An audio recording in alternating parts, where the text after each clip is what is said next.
ভাই কেমন আছেন?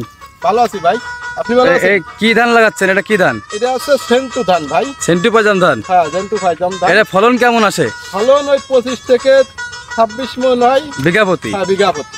আচ্ছা, খেতে কেমন এই ধানটা? খেতে খুব ভালো এবং বাজারে এর চাহিদা খুব। আচ্ছা, আমন মৌসুমে আমরা অন্যান্য যে সকল ধান লাগাই 51 ধান, 20 ধান, 75, অন্যান্য ধানের থেকে কি ভালো হবে এই ধান? অন্যান্য ধানের থেকে এর রোগ ব্যাধি কম, ভালো পছন্দ ভালো লাগে।